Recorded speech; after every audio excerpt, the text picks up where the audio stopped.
पढ़ने लगे हो पहले से ज़्यादा, पहले से ज़्यादा, और पढ़ाने लगा हूँ मैं। मेरा चैनल और तुम हो यहाँ, मैं, मेरा चैनल और तुम हो यहाँ।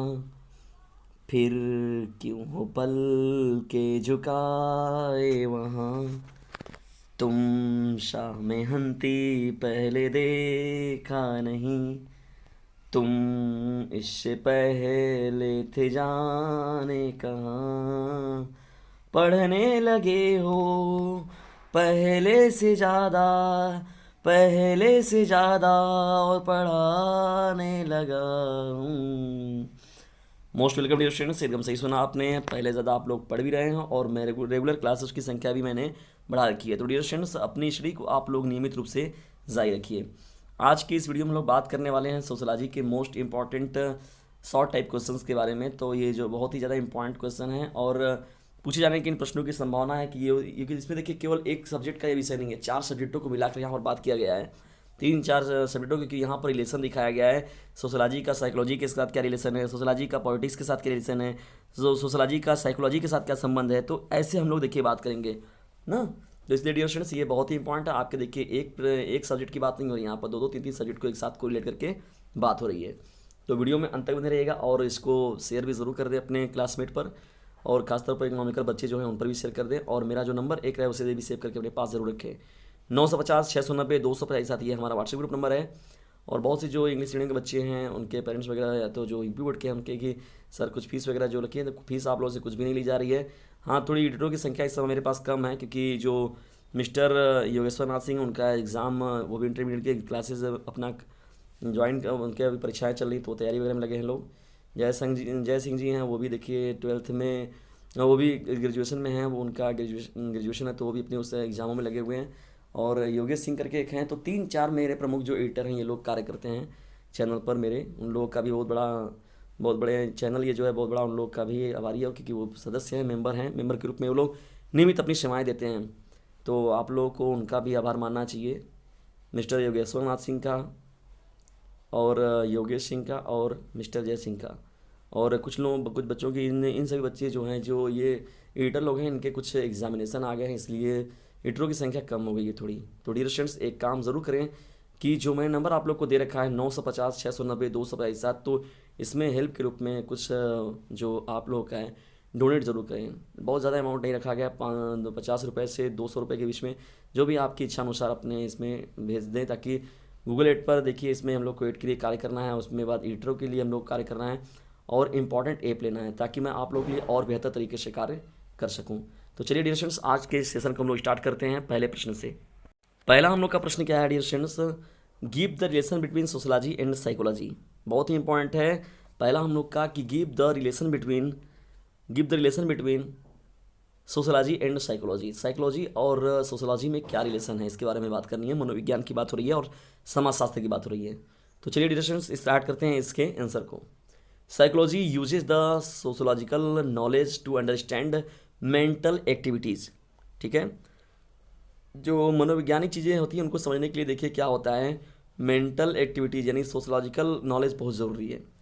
As well as sociologist has to depend on psychological discoveries to know social behaviours, relationships, interaction etcetera.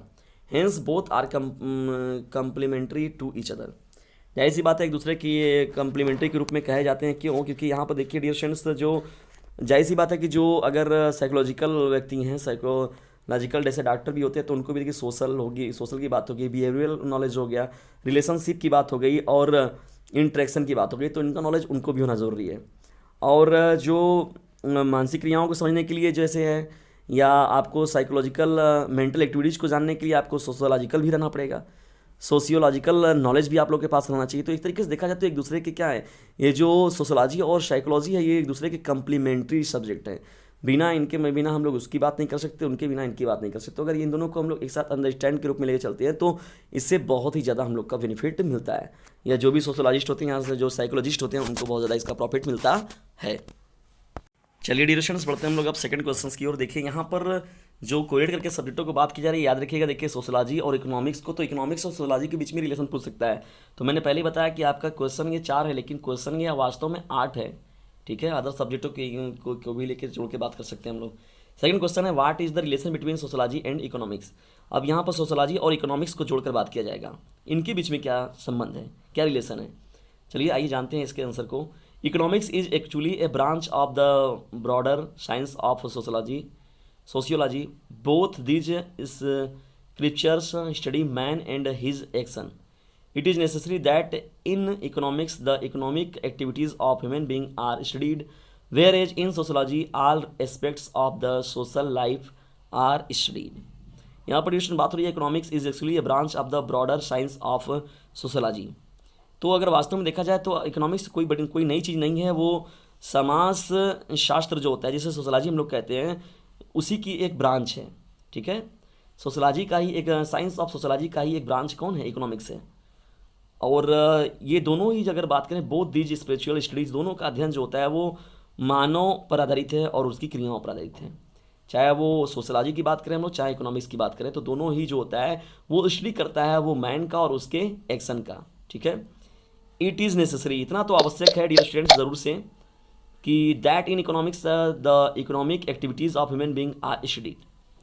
तो अर्थशास्त्र जो होता है, इकोनॉमिक्स जो होता है, वो मानव की जो क्या होता है इकोनॉमिक एक्टिविटीज़ को भाई मेजर करता है वो, ठीक है। जबकि देखा जाए अगर बात करें हम लोग, whereas in sociology all aspects of social life are studied. सामाजिक जीवन जो भी है, सामाजिक जीवन के जितने भी कार्य हैं उनकी जो स्टडी की जाती है वो सोशोलॉजी के अंतर्गत की जाती है। तो दोनों ही जो मुख्य रूप से बेस्ड होते हैं वो मैन पर होते हैं और उनके एक्शन पर आधारित होते हैं। और ये दोनों सब्जेक्ट एक दूसरे के भी महत्वपूर्ण रिलेशन को एक दूसरे के रिलेशन को प्रकट करते हैं, सोशोलॉजी एंड इकोनॉमिक्स। तो ये हम लोग का सेकंड क्वेश्चन है। अगर देखिए इसके उल्टा भी पूछ सकता है, what is the relation between economics and sociology. उल्टा भी आपसे पूछ सकता है, तो आप जाहिर सी बात है कि सोशोलॉजी को आपको यहाँ प्रीफर कर रहे हैं, इसलिए मैं सोशोलॉजी में आप लोग को वीडियो बना रखा है मैंने। और यहाँ पर देखिए काम दोनों का हो रहा है, सोशोलॉजी के लिए भी काम हो रहा है और इकोनॉमिक्स के लिए भी काम हो रहा है। चलिए डियर स्टूडेंट्स, थर्ड क्वेश्चन के हम लोग बढ़ते हैं। लेकिन थर्ड क्वेश्चन की ओर बढ़ने से पहले वीडियो यदि थोड़ा सा भी आप लोग के लिए हेल्पफुल लग रहा हो तो इसे please like share and subscribe our channel. तो ये मेरा ही चैनल नहीं है, ये आप लोग का भी चैनल है। तो डियर स्टूडेंट्स इसे ज़्यादा से ज़्यादा फैलाएं और मैं चाहता हूँ कि जो कि भी टॉपर बने वो कहीं ना कहीं से डीजे सर चैनल के परिवार से भी निकल कर बच्चे आएँ। What is the difference between sociology and anthropology.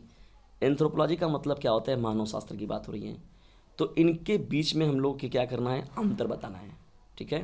Third question हम लोग का इंपॉर्टेंट है, what right the difference between sociology and anthropology. समाजशास्त्र और मानव विज्ञान में क्या अंतर है या मानव शास्त्र में क्या अंतर है। पहला डिफरेंस देखिए हम लोग पॉइंट के आधार पर समझेंगे, इसमें जो डिफरेंस है महत्वपूर्ण पॉइंटों के आधार पर। Anthropology mainly studied primitive societies, whereas sociology deals with civilised society. देखिए मानव शास्त्र क्या होता है, वो प्रिमिटिव सोसाइटीज़ का अध्ययन करता है, वेयर जो सोशोलॉजी होता है वो सिविलाइज्ड सोसाइटी का अध्ययन करता है। ये सबसे मोस्ट इम्पॉर्टेंट जो होता है डिफरेंस हो जाता है इन दोनों के बीच में, सोशोलॉजी एंड एंथ्रोपोलॉजी के बीच में। जबकि सेकंड पॉइंट को हम लोग देखा जाए तो anthropologist studied mostly small independent groups, whereas sociologist studies large और ब्रॉड ग्रुप्स। तो जो मानव शास्त्री होते हैं वो अधिकतर देखिए क्या होता है, छोटे स्मॉल ग्रुप इंडिपेंडेंट ग्रुप्स का वो स्टडी करते हैं, जबकि जो सोशोलॉजिस्ट होते हैं वो स्टडीज़ लार्ज और ब्रॉड ग्रुप्स। जाहिर सी बात है सोशोलॉजी की जो बात ही हो रही है तो वो ऑटोमेटिकली कितना ज़्यादा वो ब्रॉड हो जा रहा है ये तो आप समझ ही रहे हैं। तो इसमें बहुत ही बड़े ब्रॉड लेवल का हम लोग स्टडीज़ करते हैं। तो ये दो मेनली आपके डिफरेंस हो जाएंगे dear students, difference between sociology and anthropology के लिए। डियर स्टूडेंट्स इसे शेयर ज़रूर करें। चलिए आइए बढ़ते हैं हम लोग अब क्वेश्चन नंबर 4 की ओर। What is the relation between sociology and political science. आ गया महत्वपूर्ण हेडिंग, जबरदस्त हेडिंग है ये। What is the relation between sociology and political science. समाजशास्त्र और यहाँ पर अब राजनीति की बात होगी, राजनीतिक शास्त्र की बात हो रही है। इन दोनों के बीच में क्या रिलेशन है। देखिए द पॉलिटिकल एंड, इसका जो आंसर देखा जाएगा, the political and social life of the individual so intertwined with each other that neither political science nor sociology can study in its entirety. तो यहाँ पर क्या हो रहा है, देखिए दोनों को एक दूसरे से ज़्यादा घुला मिला हुआ है ना। तो दोनों जाहिर सी बात है, जब दोनों एक दूसरे में इन्वॉल्व हैं तो बिना उनके हम लोग एक दूसरे की स्टडी क्या कर सकते हैं, नहीं कर सकते। यानी अगर सोशियोलॉजी को अगर हम लोग अलग करके बात करें, हम पॉलिटिकल साइंस को अलग रख के बात करें, तो ये पॉसिबल नहीं है। जो पॉलिटिक्स लोग करते हैं या पॉलिटिकल साइंस का हम लोग प्रयोग करते हैं वो सोशोलॉजी में तो करते हैं, सोशल में, समाज में ही तो जाते हैं लोग। यानी जितने भी पॉलिटिकल लोग हैं या पॉलिटिकल लीडर्स हैं वो सभी क्या करते हैं, सोशल में ही जाते हैं, सामाजिक में ही जाते हैं। वो समाज की सेवा के लिए ही बनाया जाता है उनको, या समाज से ही वोट पाते हैं, जीतते हैं, क्या जो काम अपना वार्ड वार्ड जो भी करते रहते हैं उसी में 3-5 जो भी। तो ये कैसे होता है, वो उसी में करते हैं, घुला मिला हुआ है सब्जेक्ट एक दूसरे से। क्या है, दोनों ही एक दूसरे, मतलब देखिए the use of each other is very necessary for both the scriptures. अत्यंत दोनों शास्त्रों के लिए, यानी दोनों के ही सब्जेक्टों के लिए देखा जाए तो एक दूसरे का जो सहयोग है बहुत ही ज़्यादा इंपॉर्टेंट है।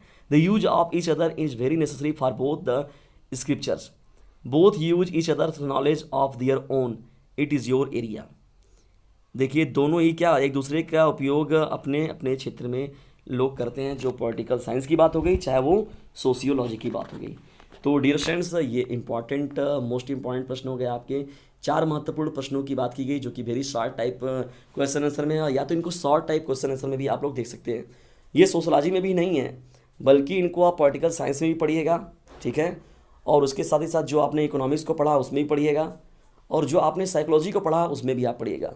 तो ये दोनों के नहीं, यहाँ पर 4 जो ये रिलेशन दिखाया गया, 3-4 रिलेशन, वो 3-4 सब्जेक्ट के लिए इंपॉर्टेंट वीडियोज़ हैं। तो डियर स्टूडेंट्स, आज का ये सेशन आपको कैसा लगा इसके बारे में कमेंट बॉक्स में ज़रूर बताएं। और वीडियो थोड़ा सा भी आप लोग के लिए कहीं पर भी हेल्पफुल लगा हो तो इसे प्लीज़ लाइक करें, शेयर करें, और चैनल पर आए तो चैनल को सब्सक्राइब करना बिल्कुल भी ना भूलें, और बेल आइकन की घंटी को भी प्रेस कर दें, जिससे कि मोस्ट इंपॉर्टेंट नोटिफिकेशन पहले आप तक पहुँच जाए।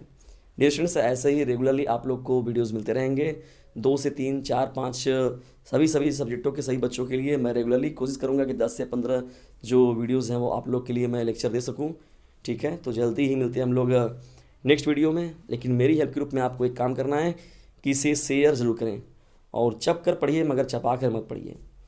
चप के पढ़ने का मतलब क्या है, एकदम माइंड को फ्रेश करके अच्छे से पढ़िए, और चपाने का मतलब क्या है, इसी में दबाव में प्रेशर में आके कि क्या होगा कैसे होगा, ये तो डर एकदम निकाल दीजिए। अभी भी आप अगर लग जाते हैं चक्कर तो आपकी अपनी तैयारी पूरी हो जाएगी। और रेगुलरली आप कम से कम 2 घंटा सुबह और 2 घंटा शाम जो है इस चैनल से भी स्टडी ज़रूर करें। 1.5 से 1 लगभग 1 महीने भी नहीं बचा हुआ है अब आपका एग्ज़ाम, मुश्किल से 10 से 12 दिन आप अपने दूर है अपने एग्ज़ाम से। जल्दी ही आपका एग्ज़ाम आ जाएगा डियर स्टूडेंट्स, तो अपनी स्टडी को करिए, अभी नहीं तो कभी नहीं।